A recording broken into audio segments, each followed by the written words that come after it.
하나님 감사합니다. 우리에 있는 모습 그대로 받으시는 하나님, 우리가 부족하고 연약하지만 하나님이 계시기에 오늘도 우리가 이 세상을 이길 수 있습니다. 하나님, 오늘도 말씀을 통해서 우리에게 말씀하여 주시옵소서. 깨닫게 하여 주시옵소서. 우리는 하나님께서 강한 자로, 축복된 자로 우리 이 땅에 낳게 하셨습니다. 그 하나님의 축복된 삶을 우리가 누리길 원합니다. 그것을 차지하고 즐기길 원합니다. 하나님, 저부터 여기 있는 모든 사람에게 그러한 은혜가 있게 하시고 말씀을 통해서 깨닫게 하여 주시옵소서. 예수님의 이름으로 기도합니다.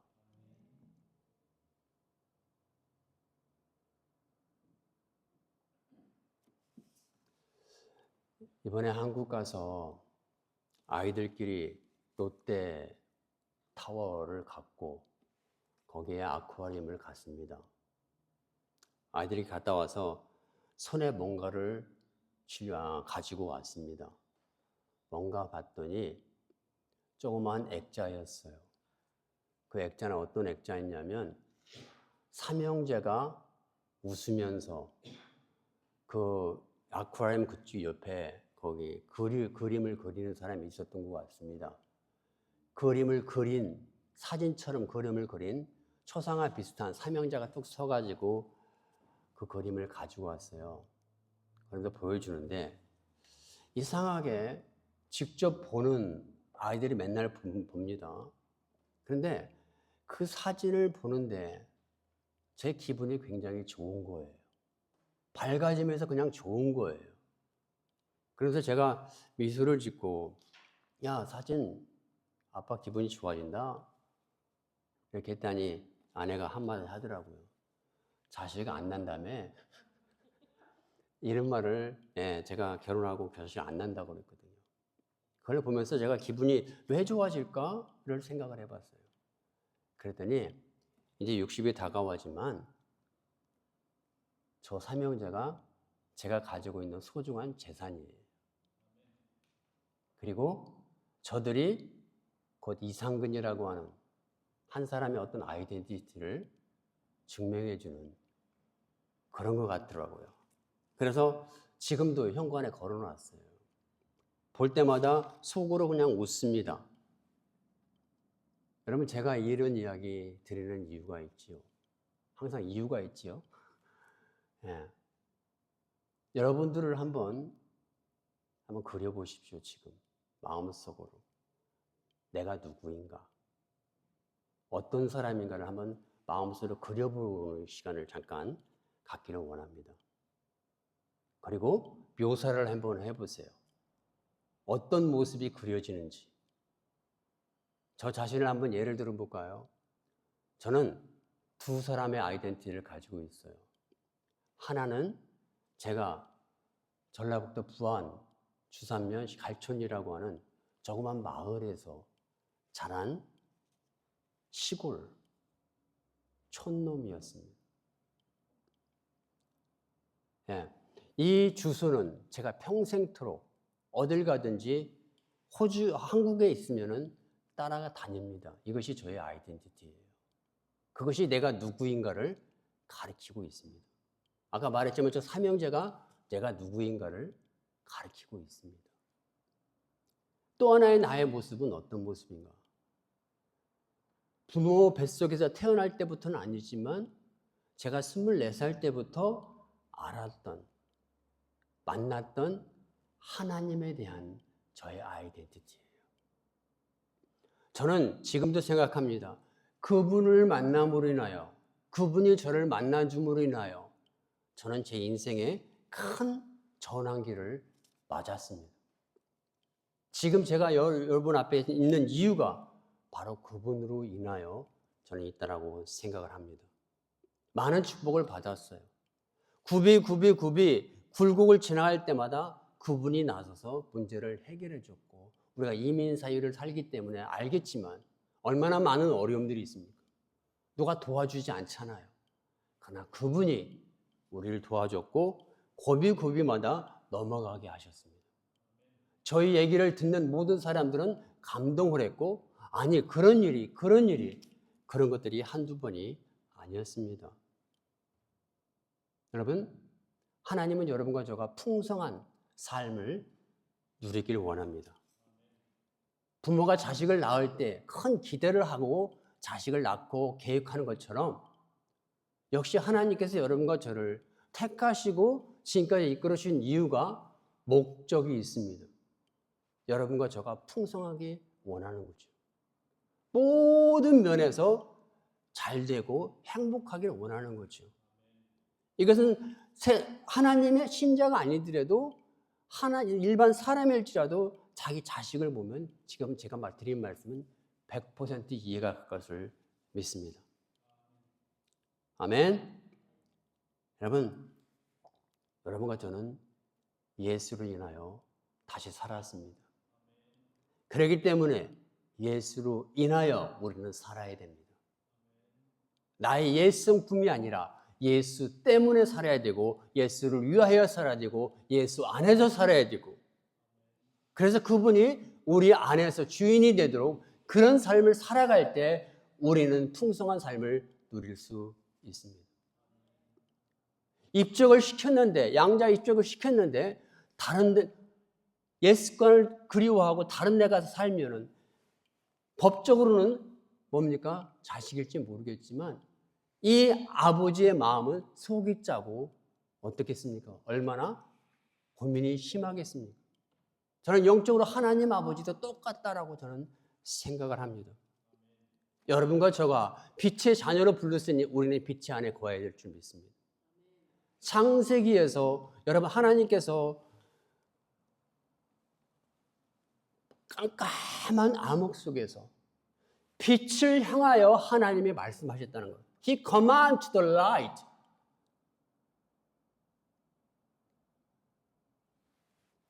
빛이 있으라. Let it shine. 빛에게 하나님께서 어둠을 물러가라 라고 명령했다는 사실입니다. 이 말이 뭡니까? 우리가 빛에 있을 때 하나님은 우리에게 말씀하시고, 빛에 거할 때 우리는 그분의 마음과 호흡과 그분의 모든 것을 우리가 담아낼 수, 그분의 것을 우리가 이 세상에 배출할 수 있다는 거예요. 하나님은 그런 사람이 되기를 원합니다.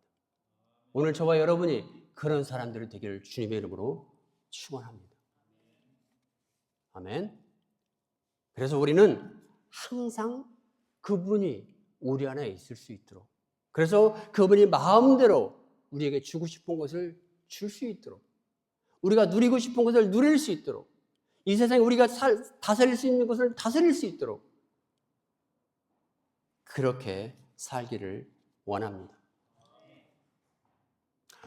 여러분, 엘리야서 오늘 본문은 아니지만 바로 전장 18장을 열왕기상 18장을 보면요, 정말로 보통 사람은 하기 힘든 엘리야의 업적이 나옵니다. 엘리야의 업적 중에 가장 큰 업적은 뭐냐면 바로 850명의 바알 선지자들을 죽였다는 거예요. 하나님께서 명령하셨습니다. 하나님께서 그 일을 하라고 하셨습니다. 그래서 엘리야는 850명의 바알 선지자를 이런 이유 저런 이유로 대해서 다 한 곳에 모이게 하였고, 그의 사람들을 구석구석에 다 배치시켰어요. 그리고 뭡니까? 이제 제사를 하게 합니다. 850명의 바알 선지자를 다 세워놓고 자기도 엘리야 한 명과 850대 1로 이제 제단을 만들어 놓아요. 제단을 만들어 놓고 거기에 재물을 놓고 뭡니까? 그 제단 위에 물을 가득 붓습니다. 그리고 장작에 흠뻑 젖게 만들고 그 장작 밑에 큰 홈을 만들어서 물이 밖으로 나가지 않도록 물을 가운데 가둬 놓죠. 이러한 제단을 만듭니다. 그리고 약속을 합니다. 너의 바알 신이 이 세상을 다스리는 하나님이라면 너희 신이 너희가 너희 신을 부를 때 그 신이 불을 내려 이 제단을 태울 것이다.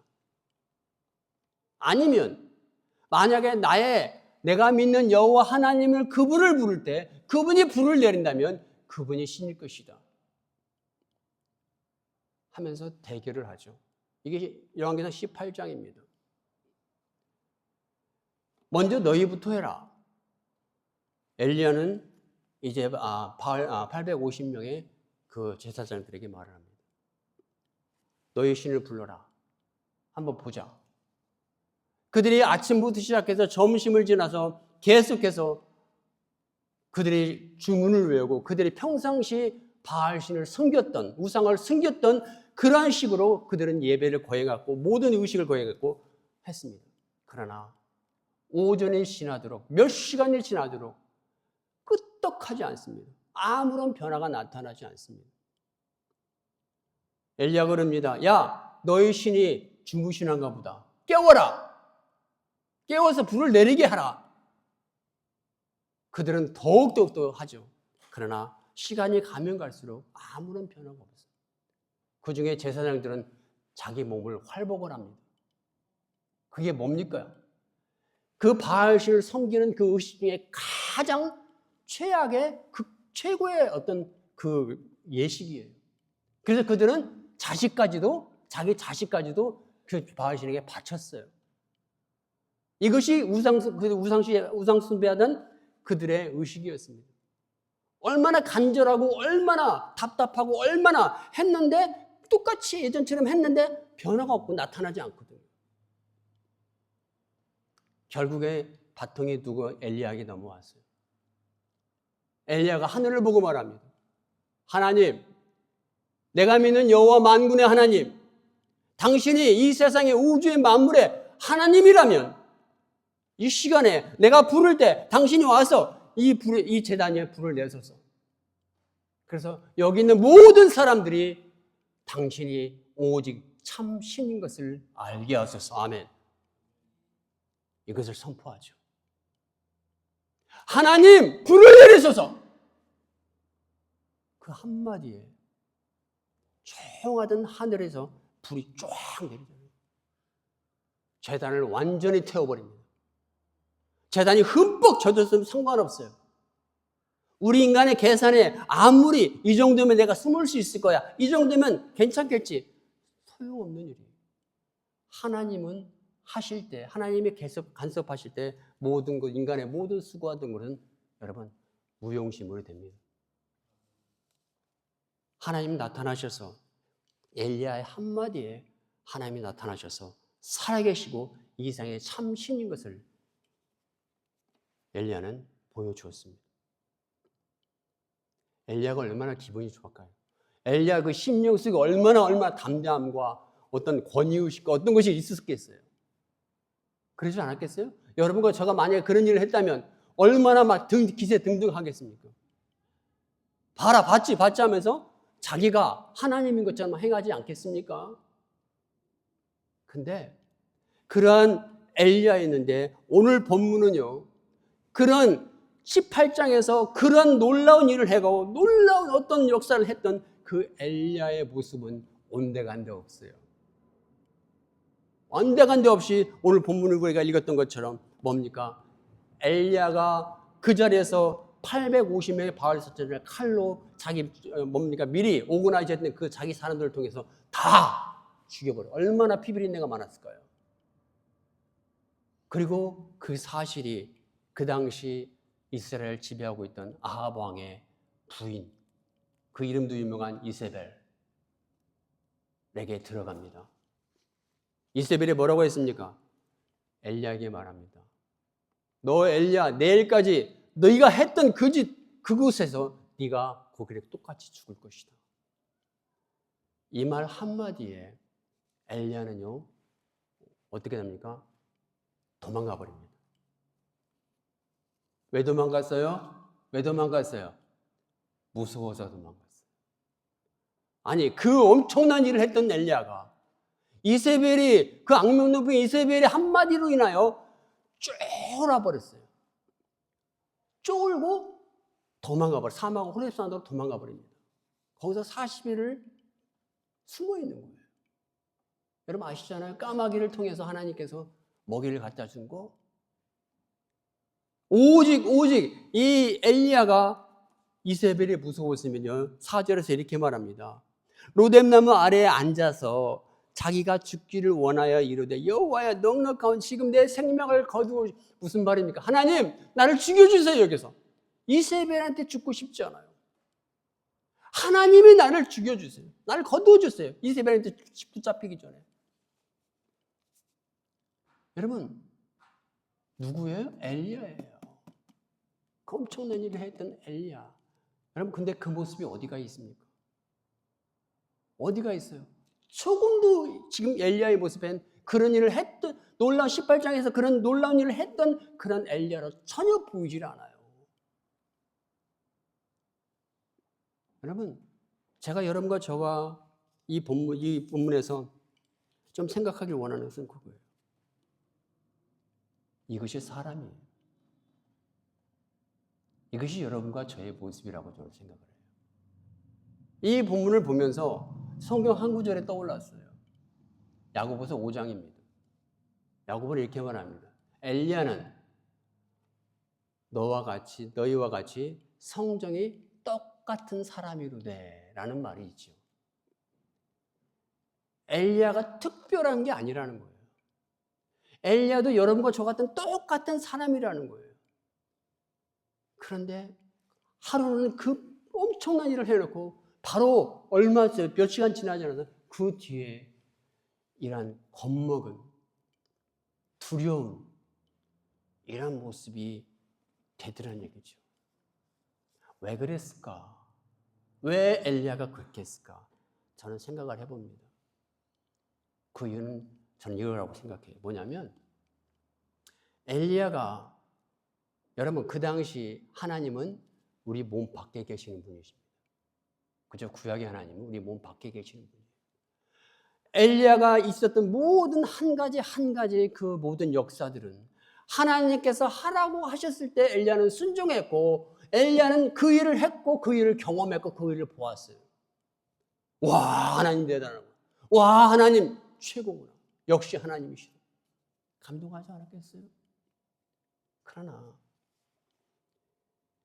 이것은 자기 몸의 밖에서 일어난 하나님의 역사였어요. 자, 엘리야가 왜 도망갔다고 그랬어요? 두려움 때문에. 여러분 두려움은 어디서 생겼어요? 왜 몸 밖에서 생겼나요? 아니에요. 엘리야의 몸 안에서 일어나는 변화였어요. 만약에 엘리야를 지켜주는 어떠한 몸 안에 어떤 기준이나 어떤 약속이나 어떤 것들이 있었다고 한다면 엘리야는 두려워하지 않았을 거예요. 그 엄청난 일을 했던 엘리야는 한순간에 전혀 다른 사람이 되면서 완전히 겁쟁이가 되어버려요. 여러분 우리는요 우리 자신을 항상 인식을 해야 됩니다. 저는 엘리야의 모습을 보면서 내 모습을 봐요. 제가 지금도 설교를 하지만 어떤 때는 설교를 굉장히 크게 하고 담담도 합니다. 우리 켈빈 엄마가 처음에 제가 아프다고 하니까 좀 걱정을 한 것 같아요. 처음에. 그러더니 첫 번째인지 두 번째 주인지 모르겠는데 이거 설교할 때는 멀쩡하던데요. 설교할 때는 멀쩡하던데요. 그렇게 말해요. 그게 칭찬인지 어쩐지는 모르겠어요. 그러나 지금도 제가 똑같은 상황이지만 지금도 하는 거예요. 근데 설교 끝나고 또 집에 돌아가 보십시오. 그러면 세 아이의 아빠가 되고 한 여자의 남편이 돼요. 그러면 이제 진짜 내 모습으로 돌아가요. 근데 내가 어떤 모습이 되냐면 입에 나오는 말, 생각이 전혀 성경적이지 않아요. 전혀 믿음이 없어 보여요. 네. 그런 나의 모습을 발견하게 돼요. 생각은 완전히 사람이에요. 이제 몸에 가시를 가지고 있기 때문에 생각도 그 가시를 따라서 변하게 되고 우울하게 되고 그럴 때가 참 많아요. 제가 설교 시간 오늘도 하나님 도와주세요. 왜? 내 힘이 아니기 때문에. 내 안에 계신 하나님한테 하나님 도와주세요. 당신이 도와주셔야 설 수 있습니다. 서 있을 수 있습니다. 당신이 도와주셔야 이 성경 구절을 제대로 읽을 수 있습니다. 몸이 흔들리면요, 초점이 안 맞아요. 아까도 이게 자꾸 블러리해, 눈이, 시력이. 그전에는 안 그랬는데 그래요. 그래서 아찔아찔해요. 네. 여러분, 다시 엘리야로 돌아가겠습니다. 엘리야의 두려움은 외부에서 온 게 아니에요. 자신의 내부에서 왔습니다. 그 놀라우신 외부에서 역사했던 그 하나님이 그 순간에, 어느 순간에, 어느 찰나에 그 하나님이 싹 안 보여요. 그리고 두려움이 싹 사로잡힙니다. 여러분, 갈렙이라는 사람을 기억하시죠? 처음에 언제 나와요? 갈렙이라는 사람이 가나안 땅을 정탐하고 돌아와서 보고할 때 10명이 앞서서 왜 갈렙이 먼저 보고하지 않았는지는 저는 이렇게 생각해요. 12명이 갔거든요. 족장들이 갔어요. 부족의 클랜에 뭡니까? 대장들이 갔어요. 그러면 연륜도 있고 믿음도 있고 모든 것이 다 뭡니까? 기록이 있는 거예요. 알아주는 사람들이 갔다는 거예요. 아마 그래서 연장자들이 먼저 1명, 2명 나가서 이제 보고를 하는데 10명에서 똑같은 생각을 가지고 있는 사람들이 가서 보고를 한 거예요. 무슨 보고했죠? 우리는 가나안 땅을 점령하지 못합니다. 우리가 가서 싸우면 우리는 집니다. 그들의 무기를 보면 강한 철제로 만들었고 우리가 싸는 낫이나 어떤 그런 것과는 비교할 수 없습니다. 그들의 키는 우리보다 머리 하나가 크고요. 다 거인 것 같습니다. 그들이 가나안 땅을 정탐하러 갈 때는 믿음 있는 사람들처럼 보였어요. 왜? 그들이 앞서서 항상 평상시에 그들의 종교 모든 의식을 거행하니까. 그러나 그것은 꺼풀이었습니다. 그들에게 안에 채워진 것은 없었습니다. 그들에게 살아있는 하나님이 자기 안에서 자기를 지키는 그 하나님은 그들 가운데 없었습니다. 자기들보다 주관적인 어떤 객관적인 어떤 시각으로 현재 생활을 바라볼 때 그들에게는 뭡니까? 자신들이 원래 가지고 있던 모습으로 돌아갑니다. 외부에서 보여지는 그런 것들이 쑥 그 안에 들어와서 그들을 두려움으로 사로잡고 그들이 10명이 보고한 것은 부정적인 것이다. 그때 그것을 바라보고 있던 갈렙은 입고 있던 옷을 쫙 찢으면서 뭐라고 했죠? 아닙니다. 우리가 그 땅을 지배할 수 있습니다. 가서 차지할 수 있습니다. 왜냐고요? 우리가 그 땅을 차지할 수 있는 것은 우리의 능이 아닙니다.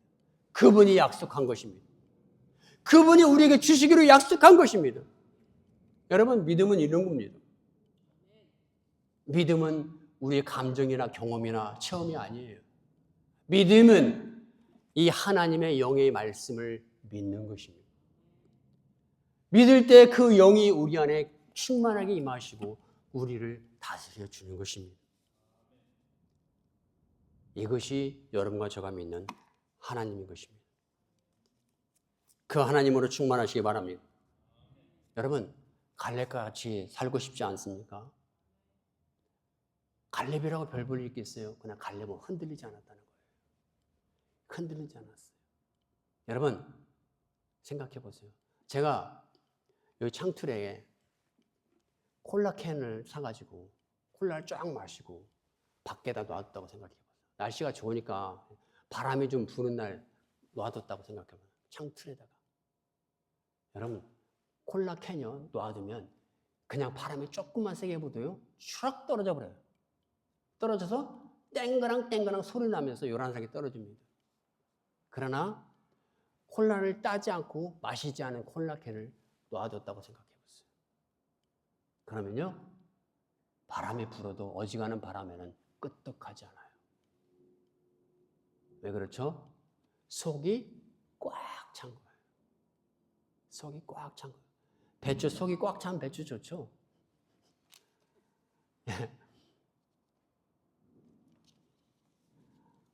우리가 흔들리지 않는 것은 우리 속을 가득 하나님의 것으로 채워야 됩니다. 그분의 약속으로 채우는 것입니다. 아멘. 여러분, 그래서 오늘은 우리가 어떻게 해야 우리가 갈렙처럼 담대하고 흔들리지 않을 수 있을까를 생각해 봤습니다. 여러분, 우리는 하나님이 누구신지를 알아야 됩니다. 오늘 말씀 제목이 뭐예요? 당신은 누구십니까? 여러분 누굽니까? 하나님이 우리 주인이십니다. 아멘. 하나님을 믿고 있는, 전능하신 하나님을 믿고 있는 그분이 여러분과 저에게 계신 것이에요. 그것이 여러분과 저의 모습인 것입니다. 믿으시기 바랍니다. 하나님이 누구신지를 먼저 알아야 돼요. 하나님이 누구신지.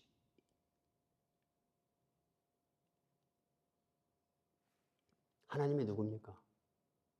하나님이 어떤 분이에요? 제가 이번 한국 가서 어떤 분이 제 앞에서 치과에 갔는데 그 내 앞에서 자꾸 전도를 해요. 막 전도를 하더라고요. 막 똑같은 말을 반복을 하면서 전도를 어디서 훈련을 받은 것 같아요. 막 전도를 하는데 어떤 말인지 모르겠는데 제 귀에 하나 거슬리는 게 있었어요. 그러면서 예수가 누굽니까? 하나님의 아들이죠. 하나님의 아들이 누구예요? 성령님이 누구예요? 그러니까 그 사람이 그러더라고요. 아, 큰일 났네. 제가 막 계속 질문을 했더니 그런 말 하더라고요. 여러분, 하나님이 누굽니까?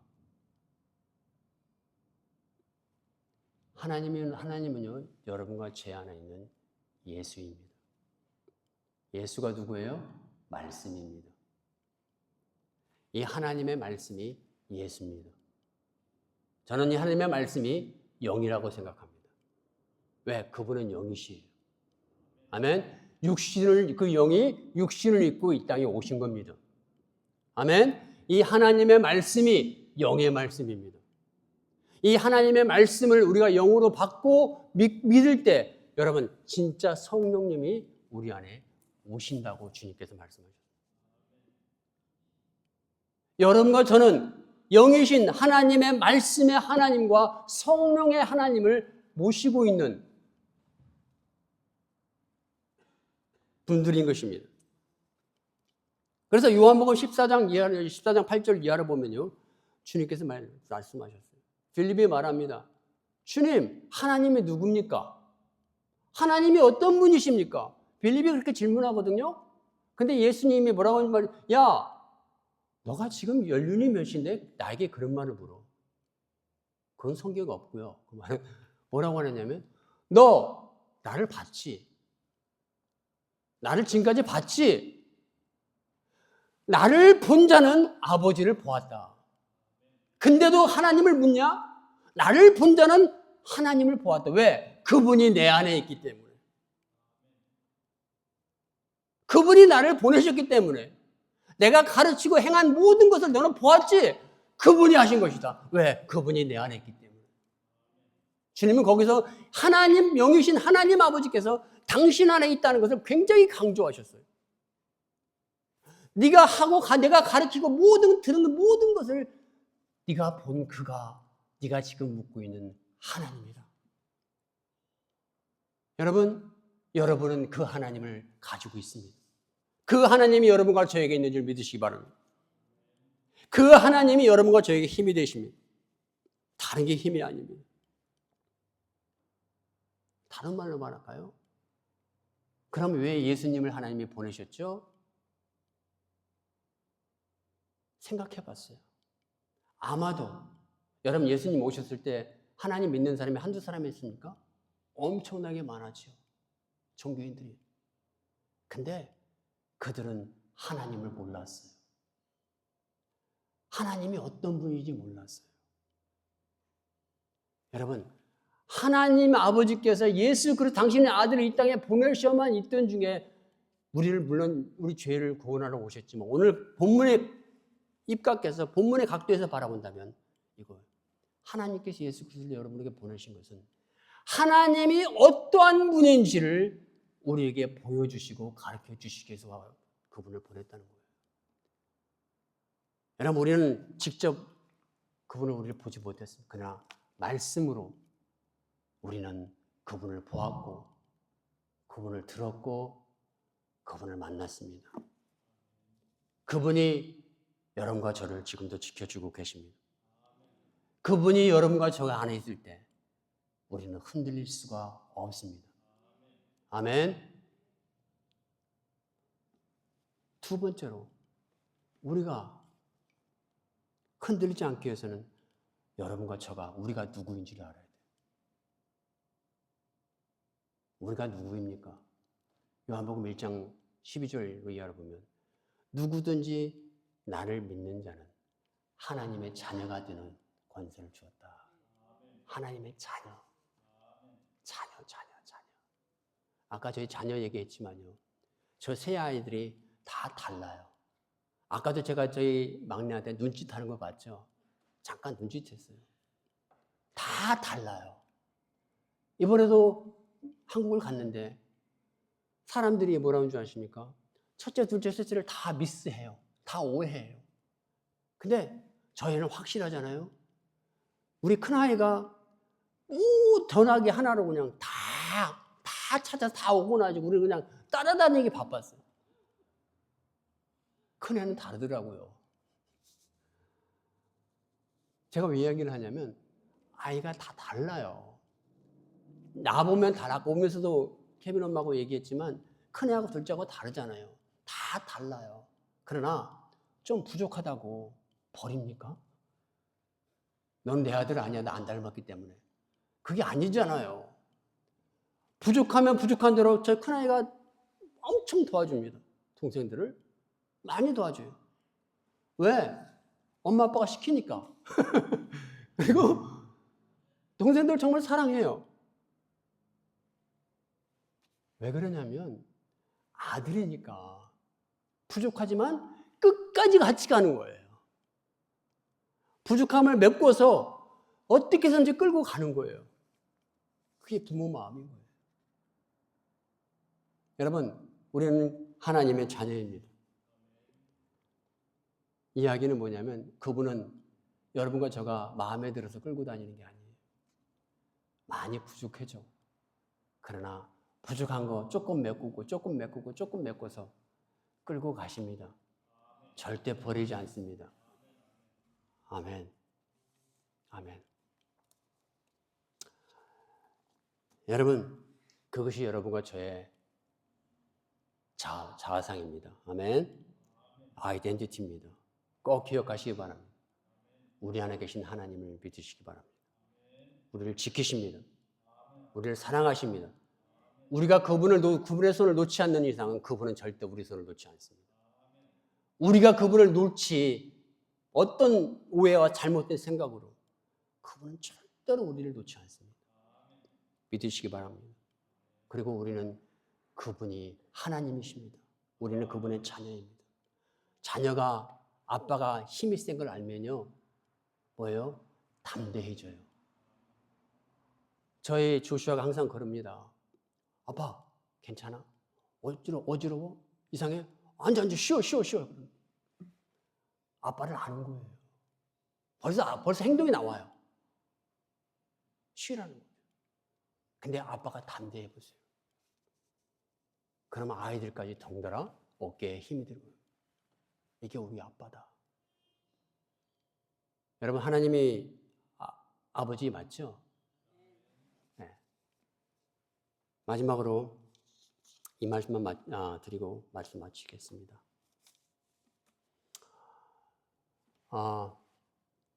한번 제가 그냥 상상을 해봤어요. 제가 돈이 좀 생겨서 큰 땅을 샀어요. 논 한 필지를 샀어요. 한 필지는 6마디거든요. 한 필지를 샀어요. 내가 좋아하는 땅을 샀어요. 근데 그 땅에 어떤 사람이 많은 곡식들을 심겨놨어요. 자기가 내가 중간에 샀거든요. 그래서 많이 이것저것 다 많이 자라고 있어요. 근데 내가 그 땅을 도중에 샀어요. 그 사람도 내가 값을 지불하니까 그냥 팔았어요, 저한테.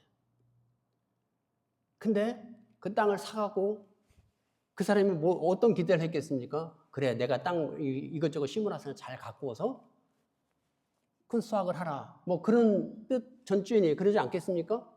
근데 땅을 사놓고 내가 아무것도 안 하고 그냥 놀려버려요.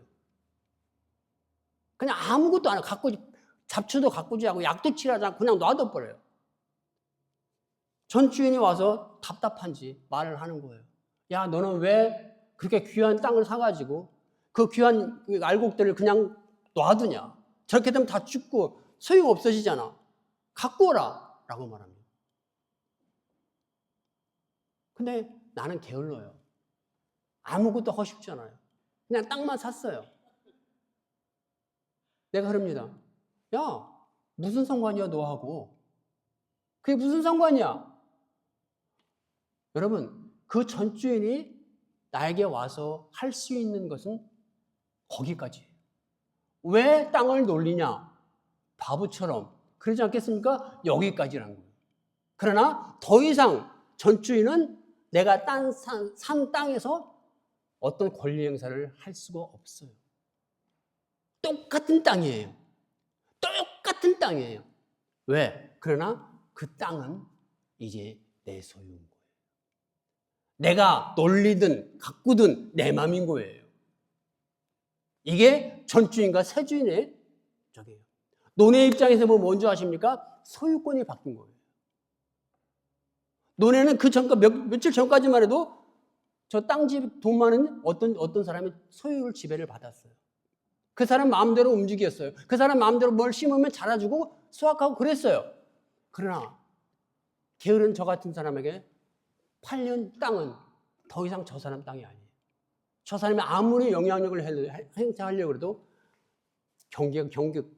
내 땅의 경계는 침범할 수가 없게 돼요. 왜? 소유권이 내게 있기, 내 마음대로 하기 때문에. 여러분, 제가 이런 이야기를 드리는 이유는요, 지난주에 하나님께서 갈라디아 2장 20장을 다시 한번 깨닫게 하셨어요. 그것은 이것입니다. 내가 그리스도와 함께 십자가에 못 박혔나니 그런즉 이제는 내가 산 것이 아니요 오직 내 안에 그리스도께서 사시는 것이라. 이제 내가 육체를 가지고 사는 것은 나를 사랑하사 나를 위하여 자기의 몸을 버리신 하나님의 아들 예수 그리스도를 믿는 믿음 안에서 사는 것이라. 여러분, 이 말씀 모르는 사람 없을 겁니다.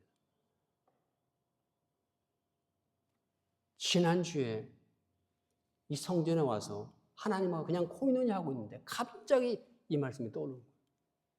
이 비유와 함께. 제가 왜 그러냐면 이번 한국 가서도요, 형제들 만나잖아요. 불신자들 만나잖아요. 근데 얘기를 하다 보면 그들에게 맞추면서 그들 하는 얘기들을 내가 그래요 수긍하면서 같이 동요하면서 얘기를 하더란 얘기예요. 저희 애는 항상 저한테 말합니다. 누나하고 얘기할 때 하나님 볼 때 아닌 건 끊어라 라고 말합니다. 근데 얘기를 하다 보면 같은 형제이기 때문에 똑같은 얘기를 하고 저주 얘기를 하고 집안에 있는 어떤 나쁜 것들을 얘기하면서 인정을 하는 나의 모습을 발견하더라는 얘기예요. 그러면서 언젠가는 헷갈려요. 하나님의 우리 집안에 흐르는 저주가 1대, 3대, 4대 저주가 혹시 우리 가정에도 있지 않아? 내 가정에 지금 흐르고 있지 않나? 이런 의심 속에서 자유롭지 못했어요. 그러나 하나님이 지난주 확실하게 이것을 알게 돼요. 이 말씀을 통해서. 사도 바울이 뭐라고 합니까? 내가 누굽니까? 사울이에요. 내가 그리스도와 함께 십자가에 못 박혀 죽었나니라고 말합니다. 사울은요, 예수를 믿고 난 다음에 조금도 죄책감에 시달리지 않았습니다.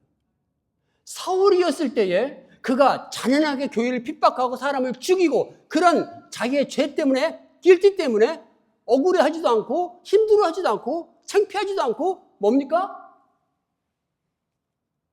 그렇게 살지 않았어요. 오히려 반대로 사울은 바울이 된 다음에 바울로 그 다음에 인생을 살아가요. 왠지 아십니까? 사울 안에는 조금도 길티가 없는 거예요. 죄책감이 없는 거예요.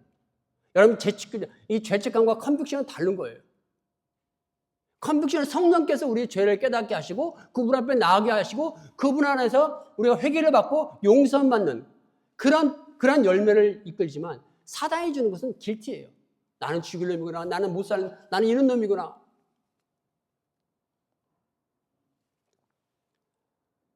바울은 이 담액성도들의 예수를 만나고 난 다음에요, 여러분, 우리가 생각할 때는 똑같은 바울로서 제자들도 그래서 사울을 믿지 못했잖아요.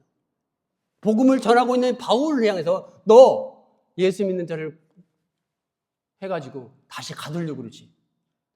믿지 못했잖아요. 다 그런 거예요. 왜? 바울을 보면서 사울의 모습을 보고 있기 때문에.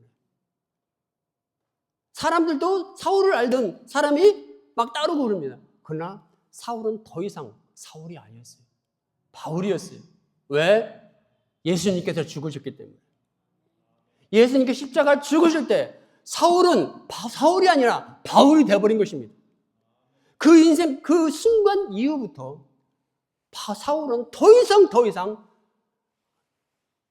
바울로서 살아가는 인생 속에 사울이 접근할 때 no, 끄떡하지 않았습니다. 여러분, 제가 이야기를 드린 것은 이것이 바로 여러분과 저입니다. 각 지방마다 우리는 믿지 않는 민족이 있기 때문에 우상들이 있고요, 영들이 있을 수 있습니다. 잘못된 어떤 것들이 있을 수 있습니다. 그러나 여러분과 제가 예수를 영접하는 순간, 아멘, 모든 저주는 끊어졌습니다. 여기서 사도 바울은 말합니다. 사울은 죽었다. 그래서 내가 육체 가운데 사는 것은 네가 볼 때는 사울일지 모르지만 나는 바울이다. 너 사람 잘못 봤다. 그 저는 바울을 사울로 보고 있는 것입니다. 제가 이전에 이런 잘못을 하고 있더라는 거예요. 그렇게 기도할 때도 하나님, 육체가 연약해서 내가 죄인이라서. 여러분, 우리 더 이상 죄인 아닙니다. 우리 더 이상 죄인 아닙니다. 주님이 다 거두가셨습니다. 아멘. 이 말씀을 믿는 것이 우리에게 힘이고, 이 말씀대로 복음을 믿는 그 사람에게 하나님이 말씀하셔서 이러면 일하십니다. 빛 보고 향해 주께 말씀하시자. 빛아, 저 어둠에게 비치라. 어둠을 사정하지 않았어. 빛에게 명령하니까 한순간에 어둠이 물러가더라는 것이죠. 여러분, 당신은 누구십니까? 바로 우리는 자유자입니다. 우리는 모든 저주에서 해방을 받았습니다. 더 이상 주님이 이루어 놓으신 어떠한 것을 밀어내고 내 상식이나 어떤 경험이나 어떤 것을 다시 끌어당기지 마시기 바랍니다. 우리가 그를 끌어당길 때 주님도 어떻게 할 방법이 없어요. 그러나 우리가 그분의 약속을 믿고 나아갈 때 우리는 그 약속이 여러분과 저를 보호해 주십니다. 그래서 풍성한 삶을 살 수 있게 되십니다. 그런 사람에게 하나님이 힘이 되십니다. 그런 사람에게 하나님께서 치료하실 줄 믿습니다. 이사야는 그랬잖아요. 그가 채찍에 맞음으로 나음을 받았다. 아멘. 아멘. 여러분, 우리는 완전한 새로운 피조물입니다. 이전 것은 지나갔을 때 보라 새 것이 되었도다. 골로새서 3장에 보면 보라 하늘에 너희 눈과 소망을 고정시키라고 말합니다. 왜? 거기에 생명이 있기 때문에. 예수 그리스도 거기 있다는 거예요. 이 땅에서 아무리 머리 좋게 논리적으로 생각해도 거기에는 우리 생명이 없어요. 우리를 살리시는 것은 하늘이에요. 우리를 살리시는 것은 예수입니다. 우리를 살리시는 그 끈은 믿음입니다. 아멘.